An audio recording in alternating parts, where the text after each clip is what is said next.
And good evening and welcome to the Kaufman Corner podcast. Back as always, Soren Petro, Rany Jazayerli, brought to you by our friends at Gann Asphalt and Concrete. Something a little different this week. Yes, we're going to break down the trades that the Royals made. Kyle Wright's a Royal. Jackson Kowar isn't.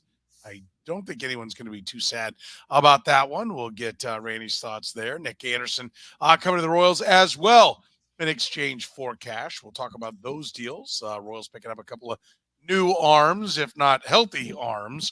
We'll see what we think is going to be when it's all said and done. And then it's time to evaluate. Listen, if you're catching us via the podcast, remember we stream live Sunday nights at 10 o'clock. We're going to evaluate what was the evaluation year. What are our conclusions after an evaluation year? Do we even have any? I think that's part of the conversation as well. Was one season enough to find out what you need to know about all the young players that are on the Royals rosters, from the Fermins to the Velasquez, to the Ragans, the good, the bad, the MJ Melendez? Do we know exactly what all these players are? We're going to break them down player by player here and let you know what we think is coming from these players, what the Royals can do with these players. It's coming up right now here on the Kaufman Corner podcast. You're listening to Kaufman Corner, the most in-depth analysis of the Kansas City Royals, breaking down the Royals like no one else can. Kaufman Corner is hosted by Rany Jazayerli and Soren Petro. Rany is a co-founder of Baseball Prospectus, author of Rany and the Royals, and former columnist for Grantland, The Ringer, and The Athletic. Soren is the award-winning afternoon drive host of the program on Sports Radio 810 WHB in Kansas City. Kaufman Corner is proudly brought to you by Gann Asphalt and Concrete, Kansas City's nationally recognized full-service paving and pavement maintenance contractor, making parking lot problems disappear since 1994. Free consultations, no commissions, in-house crews, and every project comes with a written warranty. Find them online at GannAsphalt.com or call 816-484-3338. Gann Asphalt and Concrete, one contractor, all things parking lot. Now, here's your hosts, Rany Jazayerli and Soren Petro. And good evening and welcome. It is evening, at least here tonight, for Rany and I as we put the podcast together. An early evening. Rany was already complaining about how dark it gets in Chicago. Would you say the sun goes down at like 2:15 in the afternoon? 2:15, that's right. We're officially old men. Here we are complaining about the time that the sun goes down. No, it goes down around 4:25 here in Chicago in November and December. So I'm ready for bedtime, but I'm gonna push it out just for you and our audience here. I'm gonna stay up late, talk Royals, and that'll put me to sleep. So. There you go. Yes, it will. Or will it keep you up because you're enraged? Because we actually went through an exercise where we determine, how close is this team, right? We're counting on these young players. That's going to be one of the key factors, is how close is this team actually to being ready to contend. So we'll get to that here in a minute. But first, let's start with the trade. Kyle Wright is a Royal and Jackson Kowar isn't. I don't think there's going to be any tears shed by you on this one. Well, I think you probably buried the lead. You should reverse the way you said that. Jackson Kowar is not a Royal anymore, Right. And then Kyle Wright is a Royal. And look, I wish Jackson Kowar the best. He had some success in the minor leagues. The Braves obviously want him, so far be it from us to say that the Braves don't know what they're doing. So he very well may figure it out over there, and if he does, God bless him. But I just want to point out that in the history of Major League Baseball, give Jackson credit. He pitched well enough at the end of his Royals tenure that he no longer has the worst ERA in Major League history for somebody with as many innings as he's thrown. He has the third worst ERA in the history of Major League Baseball for anybody with more than 72 innings at 9.12. Number one on that list, Hayden Penn, who pitched for the Orioles about 10 years ago, and then John Van Benschooten, who was also a first-round pick and probably should have been he was an elite college hitter, probably should have been a hitter as a professional, had a 9.20 ERA. Jackson Kowar, 9.12 ERA for his career. To give you an idea, here's where he ranks compared to every other Royal. The five worst career ERAs by Royals. He's at 9.12. Nobody else is above 7. You have Birch Smith at 692, Chris Fussell, 679. These names probably ring a bell, but not in a good way. Sean Sedlacek at 672, Vinny Mazzaro at 672. I'm sure I've just inflicted some painful memories on our listening audience. None of them had an ERA within 2 runs of Jackson Kowar. So yes, I don't think we're going to miss him, but I really do like the trade beyond that because Kyle Wright is an interesting pickup. I mean, we're beyond looking at wins and losses, which is a good thing because I think people would freak out if you told them that we traded Jackson Kowar for a guy who won 21 games, just a year or two ago. But Kyle Wright is, out for the season with shoulder surgery. We know he's going to miss all of the 2024 season, which is the only reason why you were able to get him for a guy like Jackson Kowar in the first place. And he was at a 21 wins quality pitcher necessarily in 2022, but he was an above average major league starter. And if he returns to health next year or, after next season, 2025, you have him under club control for 2025 and 2026. He's probably going to make, I think MLB Trade Rumors has him at around 1.4 million for next year. So you're basically paying him $1.5 million to rehab, knowing there's a chance that he may not come back. Shoulder surgery is no joke. He had a torn capsule in his shoulder. Pitchers do come back from that sometimes, close to 100%. Sometimes they don't. So it's a bit of a lottery ticket. But for the price, in terms of both talent and money, is very reasonable. And it's exactly the sort of gamble the Royals should be taking, because if it pays off, you might have a starting pitcher in your rotation for 2 seasons at a reasonable price. It's not like his salary is going to go up next year after he misses a full season.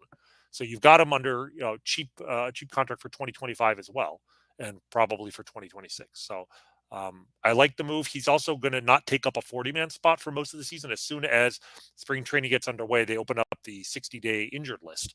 And so he'll be moved to that, and that'll open up a spot on the 40-man roster. So from a roster management standpoint, it makes a lot of sense as well. A couple of questions about, do pitchers come back from this kind of surgery to be effective? Do we have a history there? There is. I'm not an expert in the exact nature of the injury. It's not a torn labrum. It's a torn capsule, which can be repaired more easily. That's probably the extent of my knowledge. I will say, though, in general, shoulder surgeries, the recovery rate is much better today than it was 20 or even 10 years ago. The medical science has advanced in terms of both the repair and, importantly, the rehab. And so, yes, you do see guys come back from an injury like this and get back close to their previous self. It used to be, elbows could be fixed, but shoulders couldn't. Shoulders can be fixed now. I'm not sure if it's the exact same injury Julio Urias with the Dodgers, who's obviously his career is in jeopardy for other reasons now. But I seem to recall, it might not have been this exact injury, but it was a major shoulder injury he suffered in his rookie season. And he came back and was like he'd never been injured once he returned. But it took something like 18 months. And for Kyle Wright, it may take him 18 months, but at this point, it's still 16 months until opening day 2025. So he's going to have more than enough time to rehab and still be in a position to pitch in 2025. Well, I mean, let's keep in mind, Randy's not a doctor. Oh, wait a minute. He is a doctor, so I'm not an orthopedic surgeon. I'm a dermatologist, about as far away from being an orthopedic surgeon as possible. But usually it's some badass talk show host like myself that's talking about these things. Like, I preface everything when people ask me about injuries. I'm like, well, I'm no doctor. I enjoy that we have a doctor speaking about this, so I'm going to take advantage of it when I get a chance to take advantage of it. Do keep that in mind. Listen, I love this for a couple reasons. One, Warm Handoff is about as good a name. I don't know why, it just makes me chuckle to begin with. But we bought a Ferrari that had a fire, to which Cam pointed out, well, we've advanced from a clown car on fire to a Ferrari on fire. So I will tell you that, that's good stuff. And then John says Chin-Ming Wong and Chris Young both had the surgery. So, but did they come back? I mean, Chris Young, I'm assuming is this the Royals' Chris Young? Then, assuming, but I don't know when it was. Did it end their careers, or because I don't remember. I remember Chin-Ming Wong going down and not coming back, is what I recall. I'm trying to remember at what point Shin-Ming Wong had that surgery. Yes, he did have that. It's interesting. His career. Shin-Ming Wong was an extreme ground ball pitcher. I think ground ball pitchers, the nature of throwing a seeker makes them a little more susceptible to shoulder surgeries. Um, and I believe Kyle Wright. I probably should confirm this, but I think he has some ground ball tendencies as well, which with the Royals infield defense is not a bad thing to have as well.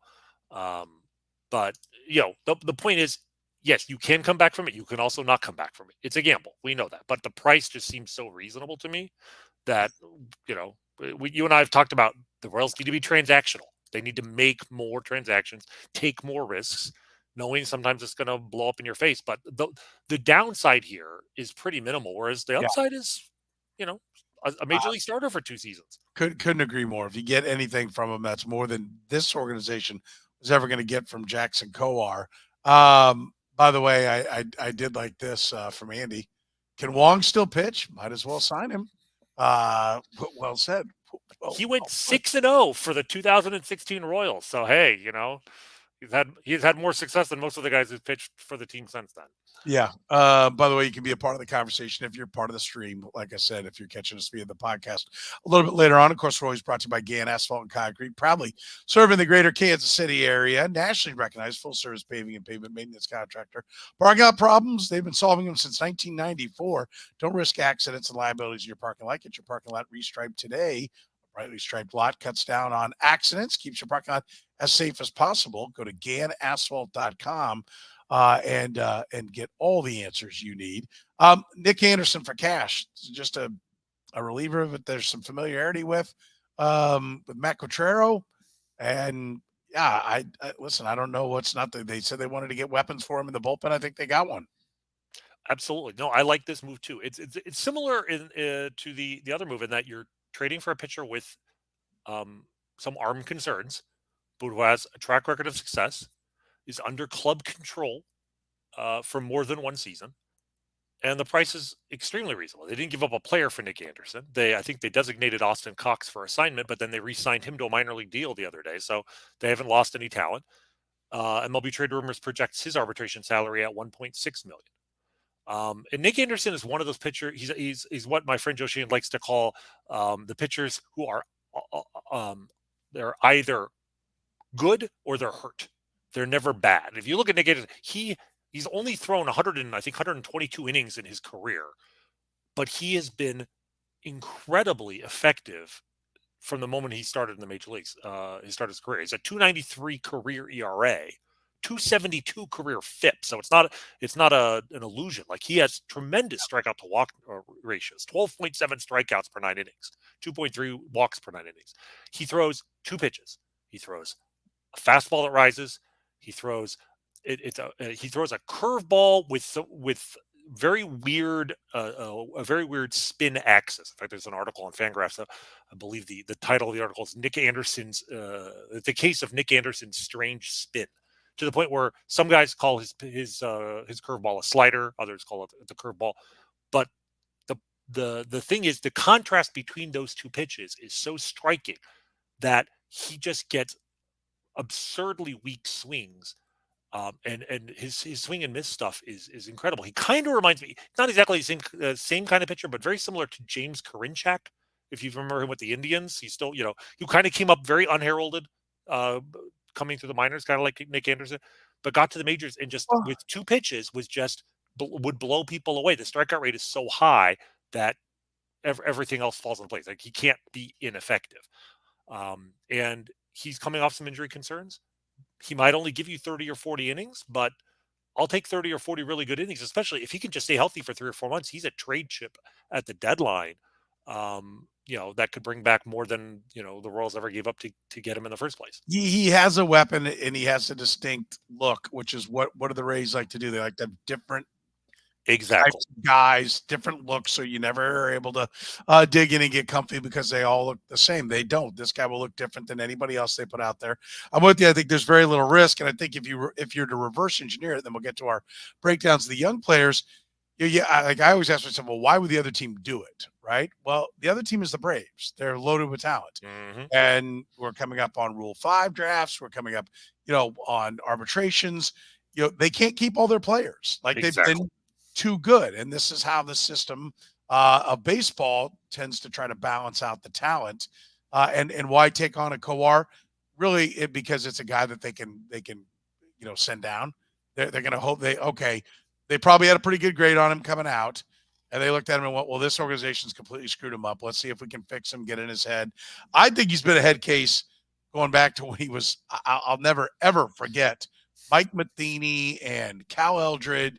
I can't remember who else standing at the top of the dugout steps in Oakland and watching him pitch where they were all just like seemingly glaring at him. And I'm like, what is this? And he melted, Kowar just melted down and walked everybody, and they finally took him out. It was bizarre. I think he's been lost mentally for several years now with the Royals. And so, the Braves are going to be like, oh, let's see if we can calm him down and get back to the talent that we saw from him in Florida. But in reality, they don't, they can't keep all the guys, and they're not going to wait on the rehab process, and they don't need to take a shot on a guy who's, like you said, hurt as much as he's healthy. Right? Exactly. And I mean, 100%. Like, there's the one of the questions here from Noah John Marshall. Should we be wary of this trade simply because it's with Atlanta? And I know the Royals have this history of trading with the Braves. And I would like to see them make trades, with other teams.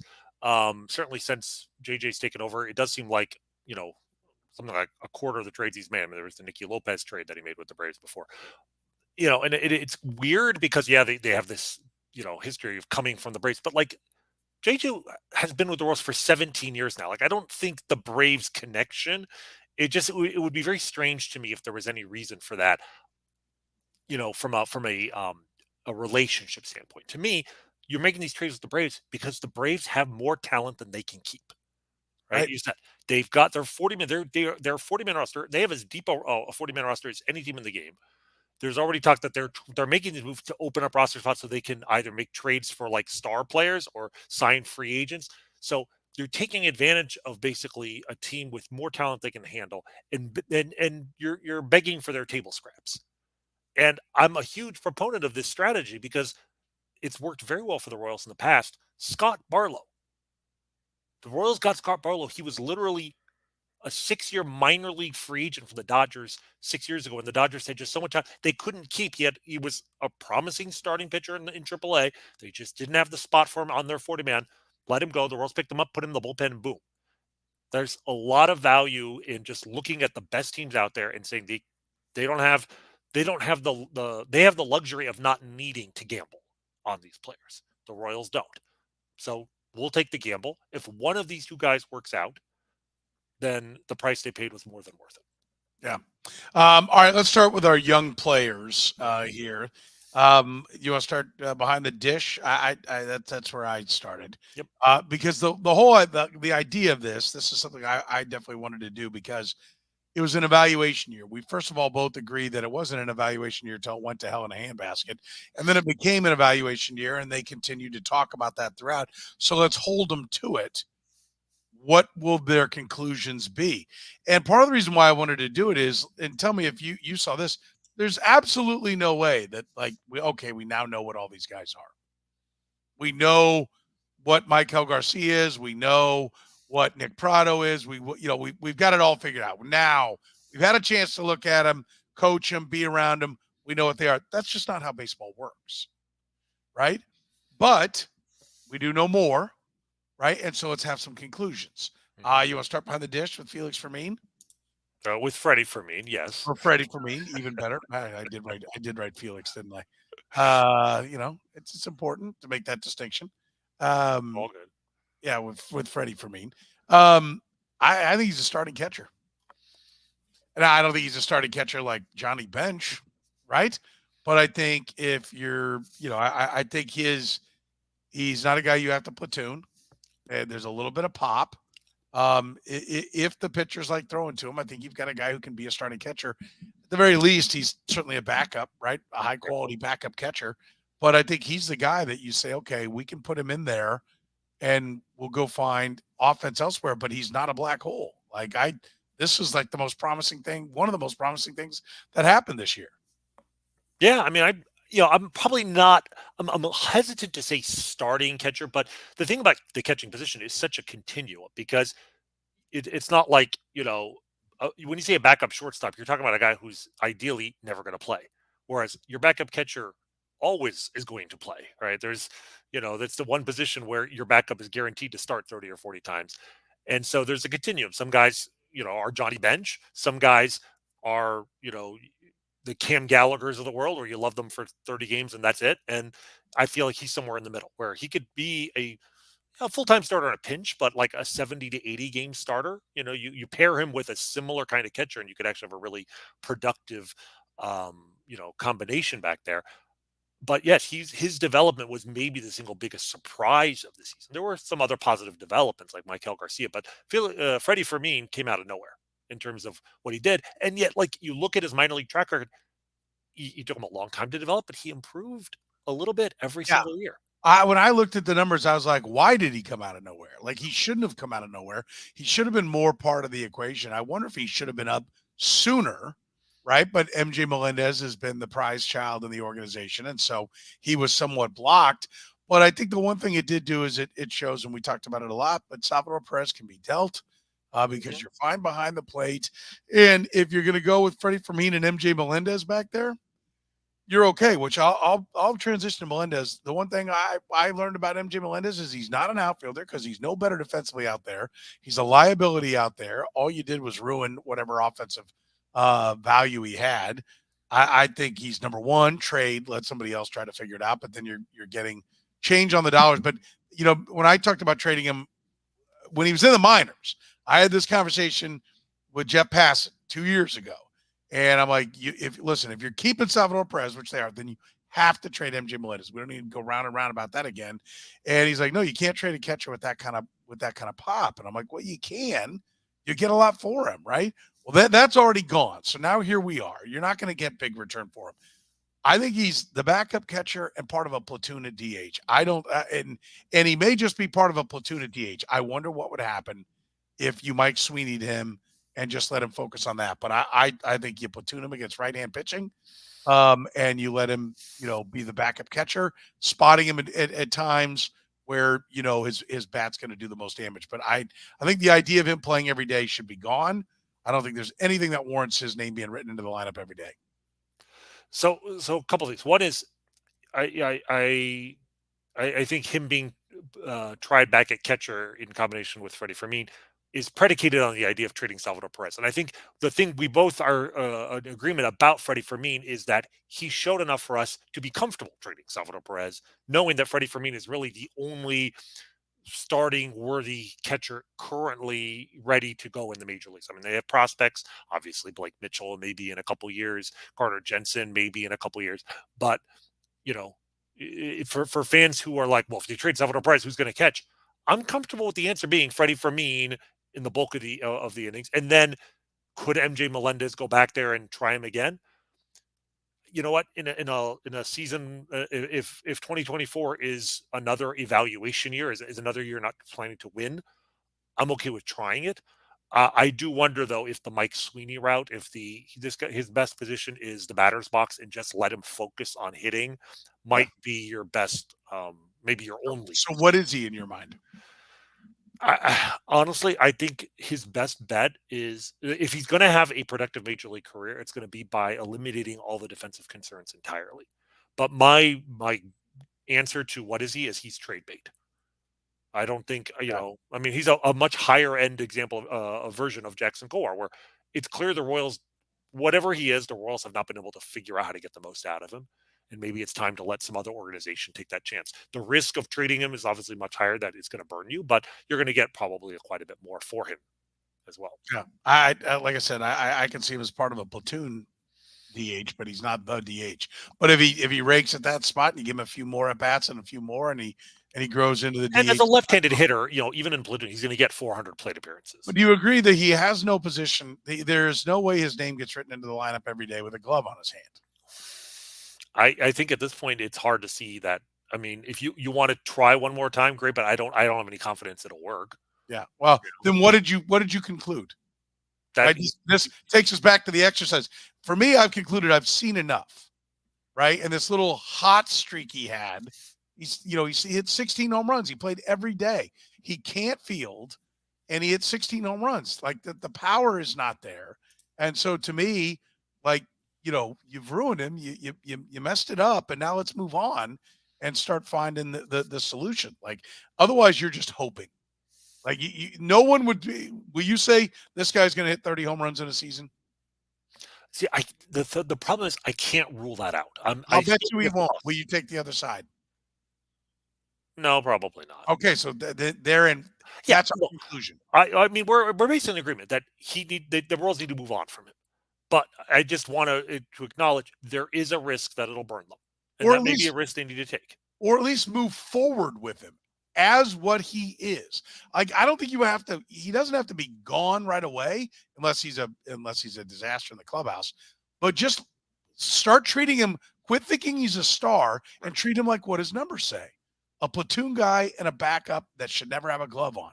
Now, that's a difficult guy to have on a 26-man roster that doesn't really have any appreciable skills defensively, or you're not willing to put out there. That's a reason to move on from him. But I think it's just important to do away with the idea that this is a building block. He's not. At best, he's mortar, and it's time for them to get going forward with him. All right, go to first base. I think we're all in on Vinny Pasquantino. We didn't need to spend much time there. I think the question is just first base or DH. But I think I'm satisfied enough, even though he didn't play that much this year. He's good enough at first base with his bat that if he plays first, I'm fine with that. I do worry about him getting hurt, but if he plays first, I'm fine. Vinny Pasquantino is still a building block. That's absolutely. He's one of like 3 core members of the lineup as far as I'm concerned. And yeah, like even if he's not necessarily the best defensive first baseman on the team, he's the only first baseman on the team that I actually am confident will hit enough to play the position. So I'd rather let him play first now and prove that he can play that position. And force the other guys, the Nick Prados, and if you want to move Melendez, whatever, force them to prove they can hit first before they get the opportunity to actually play defensively. Like they can DH. I need to see that they can hit before I worry about giving them a glove. Can we agree Prado has no spot? Yeah, I don't see it. I mean, the problem I have with him is like the power isn't there and the strikeouts are out of control. Like you got to give me one or the other. And I think he still has an option. So you could, if you're not going to get it much for him in a trade, I don't mind the idea of sending him back to just AAA and telling him, look, you've got to solve the strikeout problem. You cannot strike out 40% of the time. You've got to be more aggressive with 2 strikes, but you also have to make better contact and not swing, and make better swing decisions earlier in the count. It's with him. It's kind of a mixture of both. He doesn't swing enough when he's got 2 strikes and he's getting called out too much on strike 3, called looking. And at the same time, he's not making enough contact earlier in the count. So he needs to fix that, but he can do that in AAA. As far as I'm concerned, until he proves, I don't care what his OPS is in AAA. What I care about is his strikeout rate. Until he proves he can drop that dramatically, out of sight, out of mind. Yeah. I've seen enough. I don't see, like I said, you can go down to the minor leagues and work on whatever you want to work on, but he's 25 years old. He's been in the organization a long time now. And the so-called hitting gurus have had their shot. It hasn't worked. It's on him. To me, I hope he's taking this time right now to completely rework his swing, his approach, something, whatever it is. But yes, he strikes out far, far too much. Second base. I think this one's interesting. Mm-hmm. Do you have a conclusion on Michael Massey? I mean, he's basically the guy I probably have the least confidence in my projection for him. Like I'm going to say I still think he can be an everyday second baseman, who's average, maybe slightly below average, but a starter caliber. I am not sure. Any second baseman who can hit 15 home runs playing at Kauffman Stadium at 25, especially when you consider how horrible that first month of the season was for him, is somebody I'm willing to, to give a one more shot as an everyday player for one more season. I just feel like the offensive upside with him, given the position he plays, is still pretty substantial. Yeah, and I'm fine because you don't have an obvious guy to push him out. Although we can talk about Nick Lofton here, if you'd like. I actually get a sense, and speaking with some folks from around the organization, that there's probably a feeling, it's probably a pretty good argument in there as to who has the better upside. But I think Nick Lofton's arrival may spell the end are early signals that Massey better get going, Mm-hmm. right? Because I think they've got the guy that a lot of people in that organization like. Your point is valid about the wretched start, but there was also a wretched June where he slashed 118, 211, 177, right? Followed up by a July that was 215, 250, 462. He did hit the ball over the wall. I mean, his OPS by month 352, 940, 387, 712, 594, 826. The good news is you don't have to move on from him. The clock's not ticking. You've got plenty of time. The problem for me is the glove wasn't there, like they said. You know what's weird? Tested better than the numbers. Didn't you think? Didn't you? I mean, I remember some diving glove flips and some spectacular plays. Right. The eye test, he looked like the guy that they said he was going to be. The numbers don't say he's very good. This is a good time for us to talk about the dichotomy in the defensive numbers. And by that, I mean, if you look at defensive runs saved, which is the baseball reference stat, Michael Massey is 9 runs below average. But Maikel Garcia was 1 run below average. Bobby Witt was 6 runs below average after being 22 runs below average the year before. Now, here's the thing. If you go to outs above average, which you can find at Baseball Savant, Michael Massey was 3 runs above average, and their range that he was 82nd percentile. So he's considered well above average for second baseman by outs above average, by this more, what I would say is a more advanced metric. Maikel Garcia was elite. He was 11 runs above average. I mean, there was a lot of consternation that he wasn't a Gold Glove finalist. Actually, I take that back. 15 outs above average at third base for Maikel Garcia, and then Bobby Witt, of course, whereas the year before he was below average, he came in at 14 runs above average. So by one metric, all 3 infielders well below average. By the other metric, all of them above average, 2 of them elite. Now, the difference between the two is outs above average takes into account things like the velocity, exit velocity of the ball being hit, and the placement. Defensive runs saved, I don't think uses the velocity data, the kind of StatCast data to that degree. What I think we might be seeing is basically a reflection of bad pitching. In other words, if the Royals pitchers are giving up harder hit balls that are more difficult to field, I think defensive runs saved may not be picking up on that as much. Outs above average is.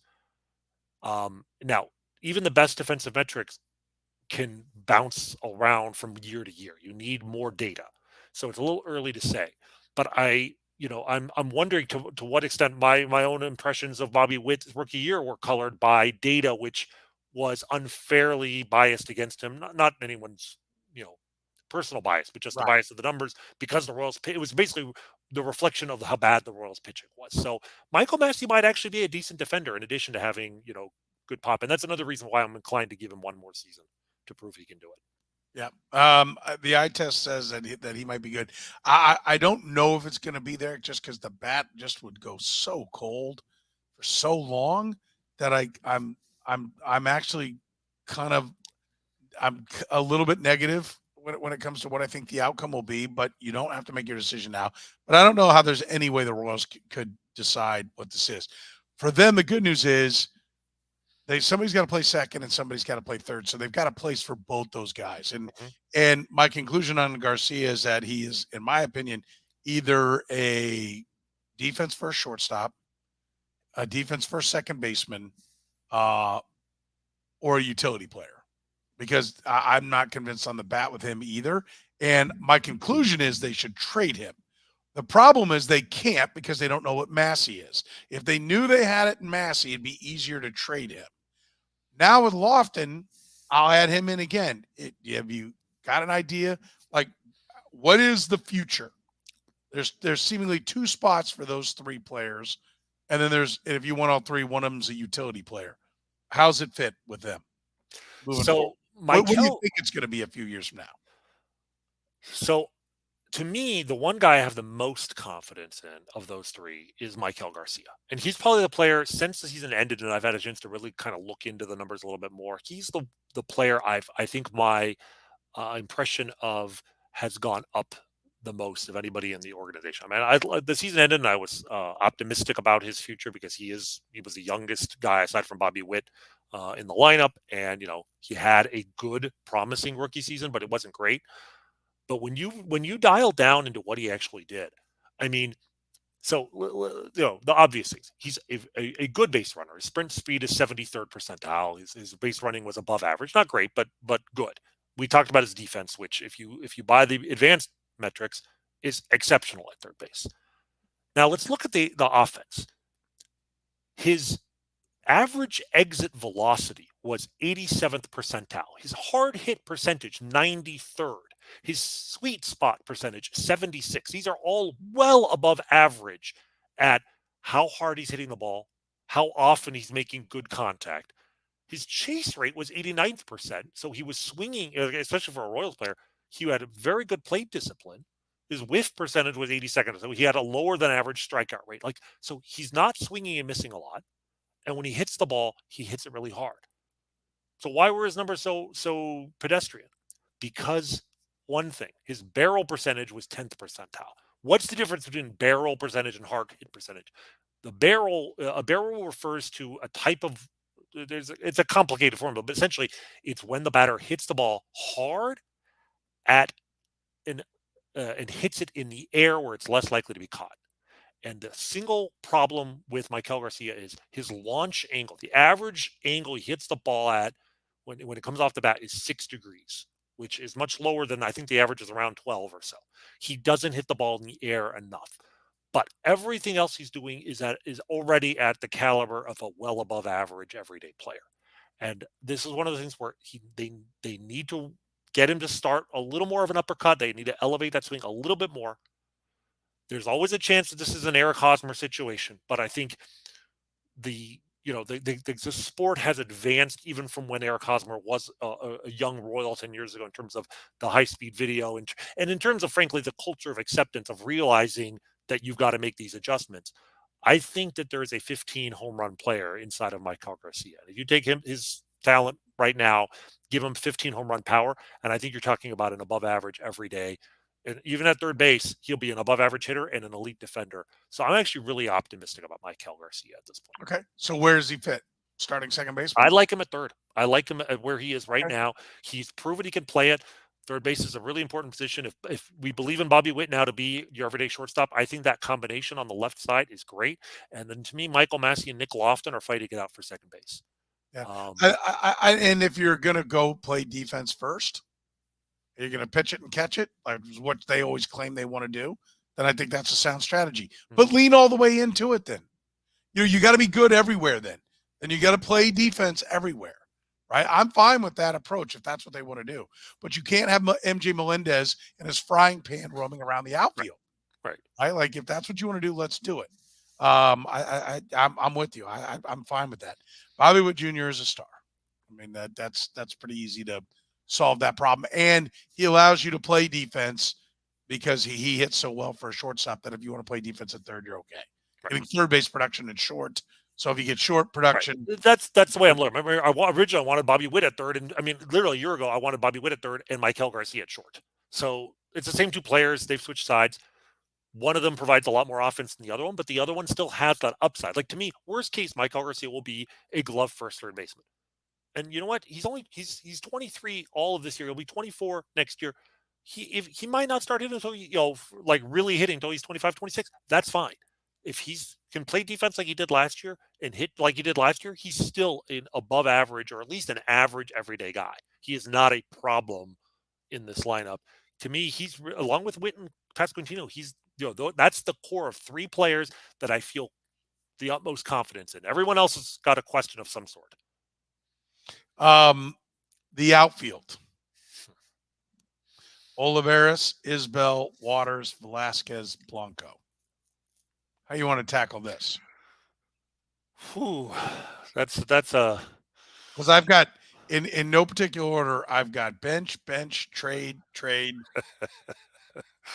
one good grade. You basically have no. Yes.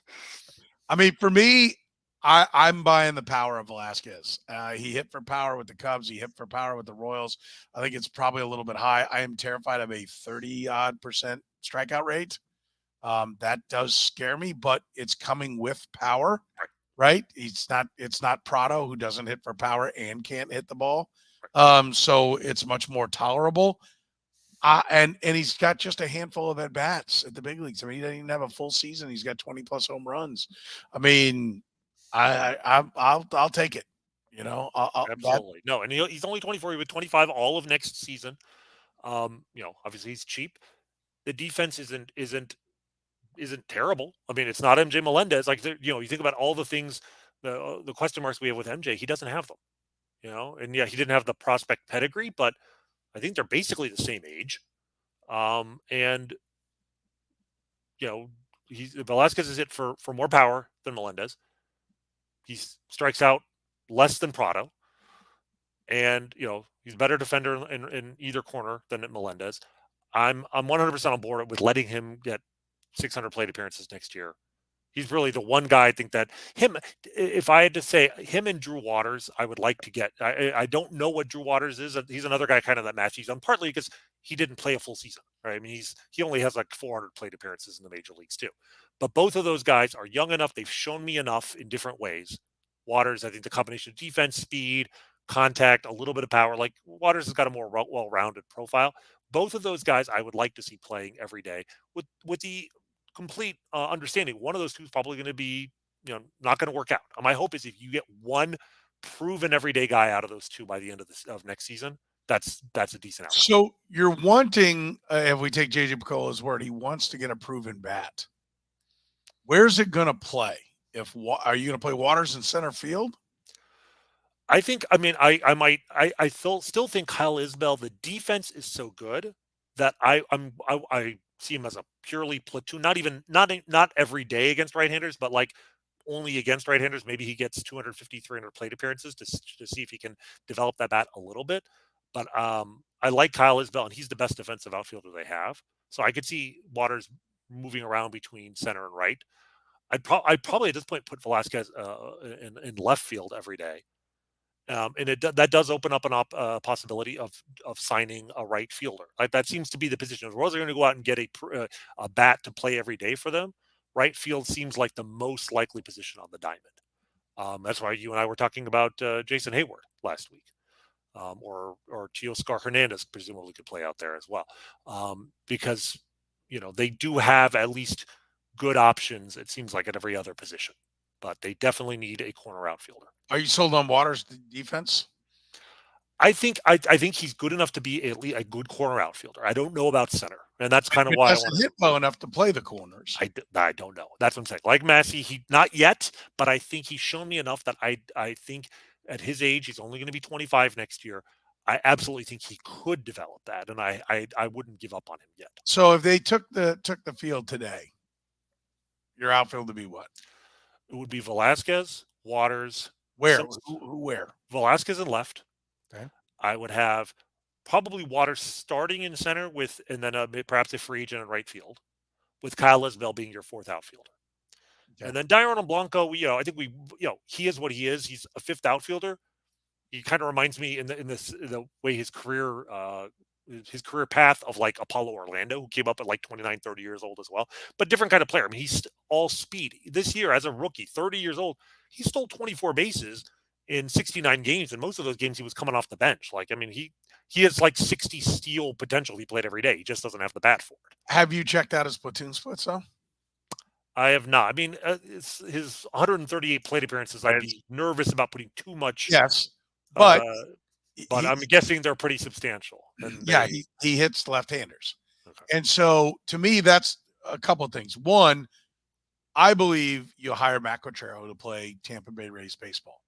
If we're going to play Tampa Bay Rays baseball, that's another reason why not to keep pounding MJ Melendez. But like Noah said, so are we not counting Melendez in the outfield? No, we're not. He sucks there. And, he was a catcher for some reason. So try to make that work. And if you've given up on that, then he's a DH only. And that may mean there is no spot on this team for him. So trade him for whatever you can get or what have you. But, to me, I want them to play defense. And so I'm good with Garcia Michael Garcia at third, but I'm also good with Kyle Isbell in center then until you can find somebody who can play great defense and hit better. Then defend it first. Okay. And so to me, left field, Velasquez, center field, Isbell, right field, Waters. If you get the free agent, okay. Right. Yes, that's great. He'll move out whatever position the free agent can play, but the free agent has to be able to hit. And then you fill it out with a combination of a good platoon amongst the backups. And that could be a combination at DH as well. And you're going to want Salvador Perez to factor into that DH spot as well. But this team has to start resembling a real baseball team, and it has to become one of the best defensive teams in baseball. That is what I believe you got Matt Quatrero for. So let's get to it. No, I agree with that. I agree. Right now, it's Velasquez, Isbell, Waters until they sign somebody. I think actually another reason why I like the Hayward idea is because he would essentially be a left-handed platoon bat, and that allows you to play. It sounds weird, but platooning him with Dairon Blanco actually sounds like a really good, because you've got a good you have a good bench player in either situation. If Hayward's on the bench, you have a great a nice little pinch hitter. Blanco can pinch run, can do a lot of things, but you get good defense. And Velasquez.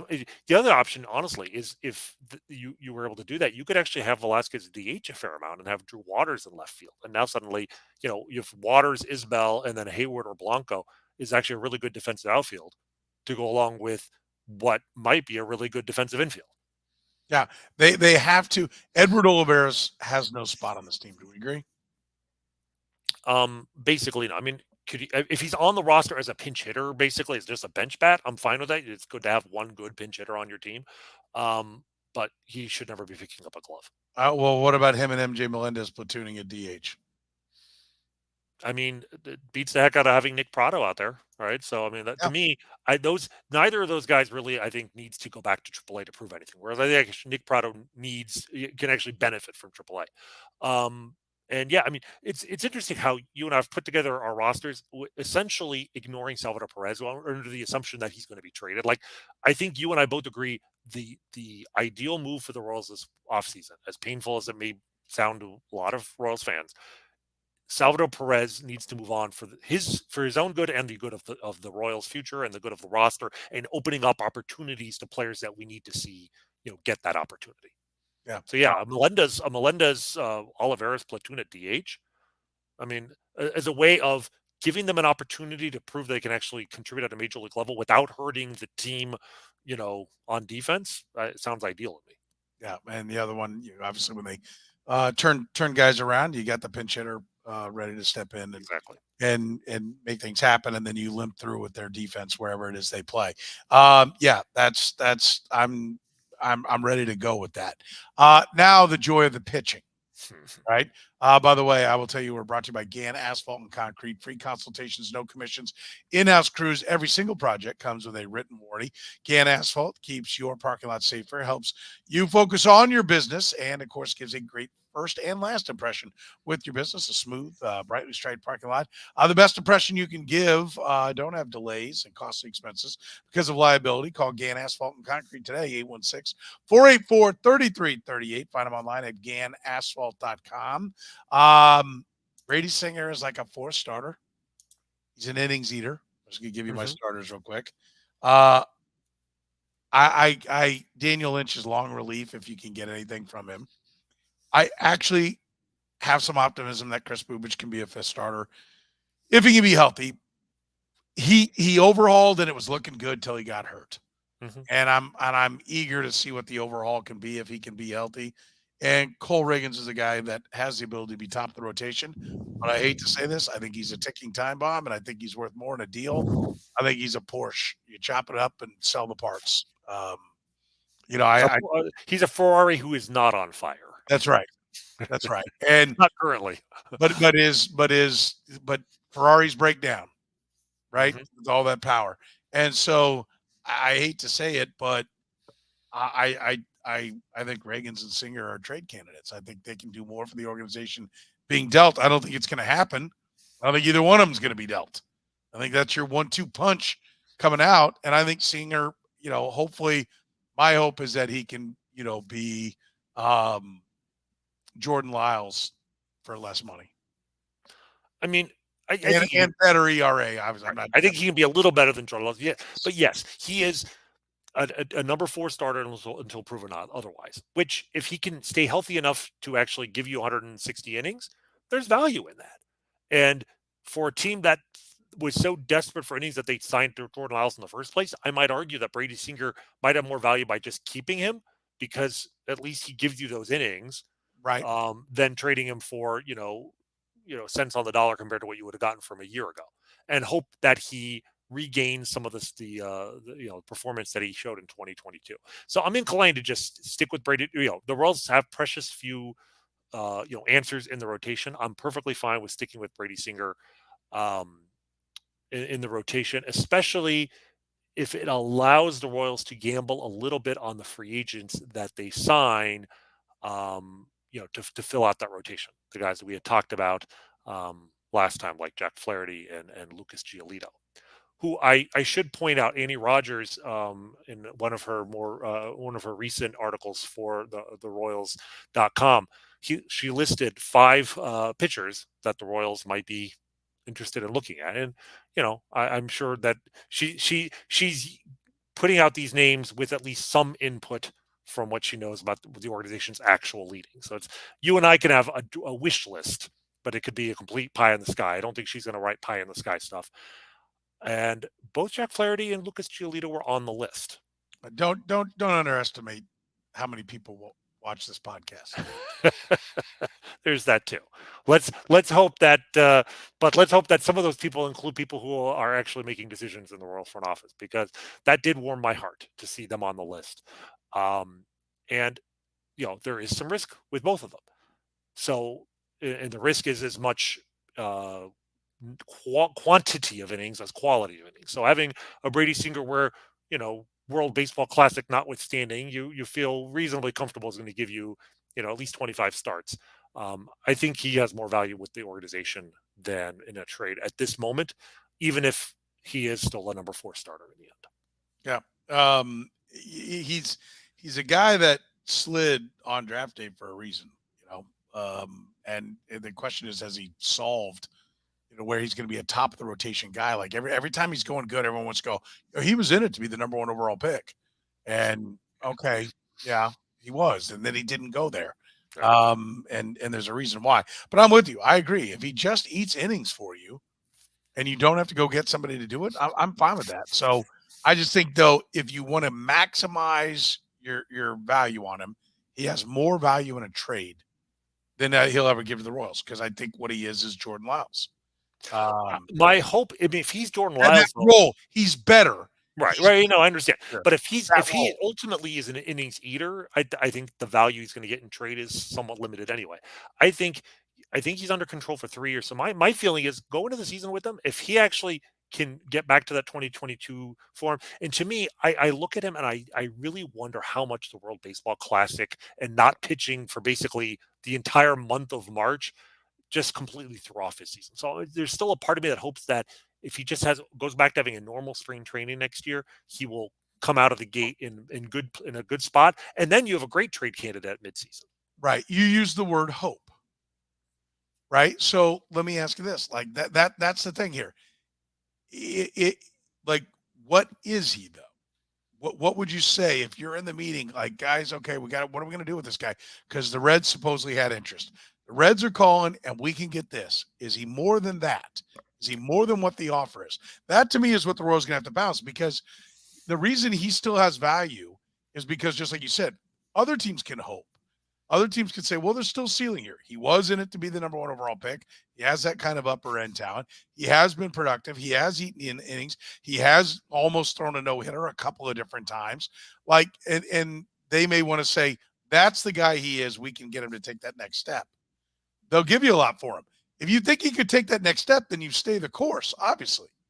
But if you've looked at him and been like, no, he is what he is, this is it. This is what he is. Then trading him will get you more. That to me is why it's a really important question for them to get right on him. Because right now, MJ Melendez to me is damaged goods. You're not getting a lot for MJ Melendez. You can still get a lot for Brady Singer.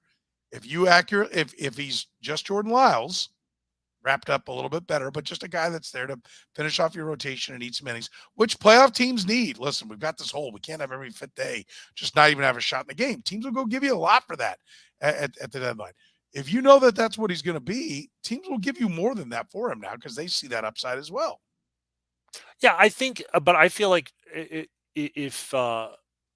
I feel like if you go into the season with him and wait 3 months, I think it's very unlikely that his trade value is going to be less than it is right now. Like, worst case, he goes out and does what he's done for his entire career, which is kind of be exasperating and mix in bad outings with tantalizingly good outings.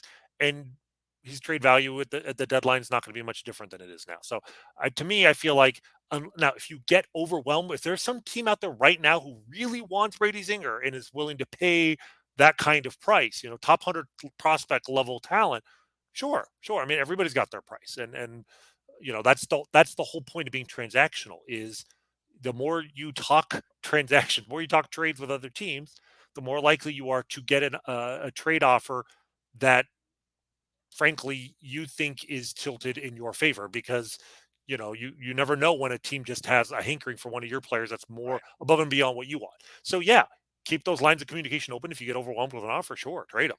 But I feel like it's more likely, if you hold on to him, it's more likely he's going to improve his trade value by July than for it to fall apart. You got anything in the relievers or any other starters you want to mention here? So, I mean, the Cole Ragans thing, like, I'm obviously with you in the whole, if right now a great player has more value to the Royals in terms of trade than keeping him. I'm the one who was first into the breach and took the bullets on the whole trade Bobby Witt idea, just because the notion that if you're not going to win in 2024 and probably not 2025, you could have all the great players in the world those 2 years. They're not going to help. They're not going to help you win. You're more likely to win in 2026 if you trade them now. And Cole Ragans, being a pitcher, any pitcher, the injury risk between now and when the Royals are ready to contend in 2026 is high enough that if you can get a trade package commensurate with a top of the rotation starter who's under club control for 5 more years, who's going to be 26 years old going into the prime of his career. Like, if you can get that kind of trade offer, of course it would, but you're literally talking about probably 3 top 100 prospects to be, worth that much. I don't know if after 12 starts in a Royals uniform, teams are going to, give that much up for a guy that we literally got for Aroldis Chapman. But here's what I want to point out. He's got to get rolling next year. Right. If he does it again for a full season, even half a season with a trading deadline, if he's healthy and doing it again, then you can name your price for Cole Ragans. Here's what I want to point out about Cole Ragans. I've been trying to capture what he did last year and how unique it is. And I think I figured it out. It's not just that he had like a great year. I get a 2.64 ERA. I mean, that's a great ERA for any pitcher, but we've seen guys have 2.64 ERAs. Like 2.64 ERAs is something you see a lot. They're not lowering the mound because of it. Exactly. He had a 2.49 FIP. All right. In 72 innings, he had 27 walks. His walk rate was a little above average. There were moments, he had lost command of the strike zone occasionally, but he had 89 strikeouts from a starting pitcher, mind you. 11.2 strikeouts per 9 innings from a starter is exceptional. Only allowed 3 homers in 72 innings. That's an exceptional home run rate. 2.49 FIP. And I looked at it, I'm like, that's what's unusual. His FIP was lower than his ERA. Normally, when you have a guy with a really good ERA, that's a sign of talent and luck coming together. Like, it's much more common to see a guy with like an ERA under 2 than it is to have a FIP under 2, because a guy will have, if there might be 10 pitchers out there who have a FIP of, let's say, 2.5 to 3, 1 or 2 of those guys will get really lucky on top of pitching well, and their ERA will reflect that. Bob Gibson had a 1.12 ERA. He did not have a 1.12 FIP. Nobody in the history of baseball has had a 1.12 FIP, because it's just not possible to be actually that talented. You have to be talented and then lucky on top of it. So the 249 FIP in the history of the Kansas City Royals, only 2 other pitchers who made even 8 starts in a season have had a FIP of under 250. Those 2 pitchers, Bart Saberhagen in 1989, Zach Greinke in 2009. The 2 greatest pitching seasons in the history of the franchise. Greinke was at 233. Saberhagen was at 245. Cole Ragans at 249. Again, 12 starts versus 33 or 35 for those guys. But if you lower even 8 starts, I'm looking at guys with fewer starts than Cole Ragans, it is an all-time great season. Small sample size, but the quality cannot be denied what he did. And so if the Royals get a great trade offer for him, I'm totally on board with, cashing him in. But the price has to be astronomical because what he did is essentially unprecedented, coming in a trade and immediately becoming, one of the 10 best pitchers in the American League from the time he entered the rotation. Any relievers? MacArthur and McMillan, for me, look like back of the rotation guys, and Carlos Hernandez is a middle reliever.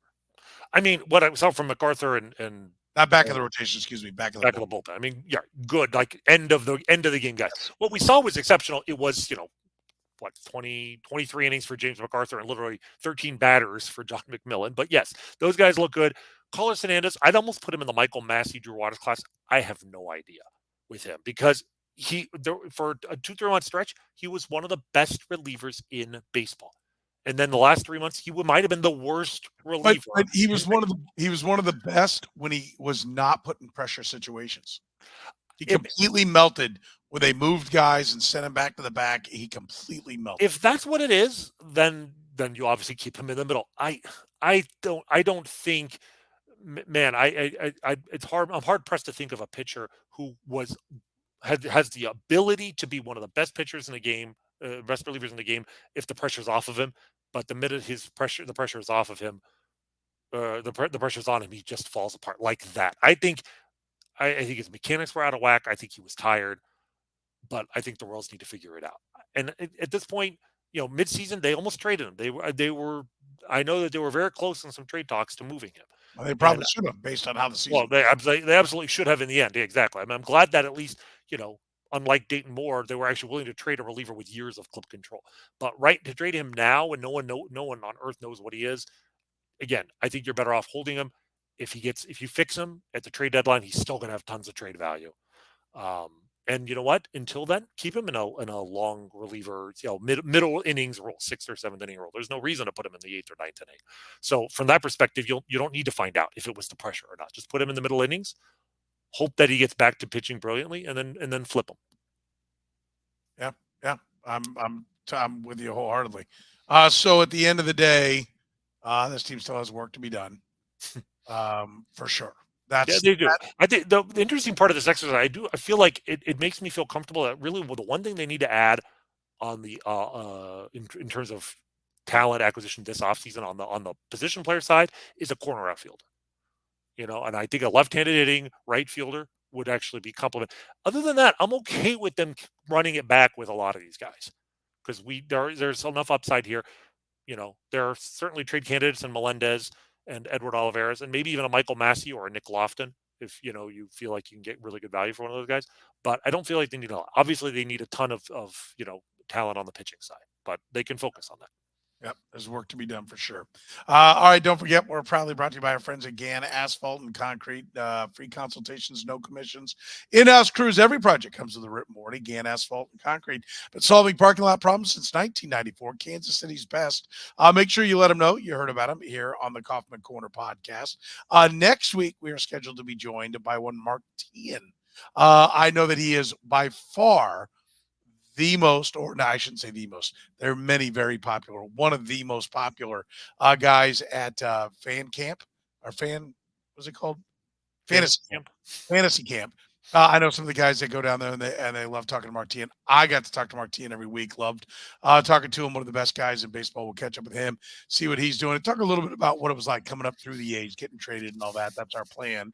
To talk to Mark Tien next week here on the Kaufman Corner. So for the good doctor, Dr. Rany Jazayerli, I'm Soren Petro. Happy Thanksgiving to everybody. Hopefully everyone gets a chance to see family and friends and gets a little relaxation time. Enjoy it. We wish everybody a happy Thanksgiving, and we will see you next week here on the Kaufman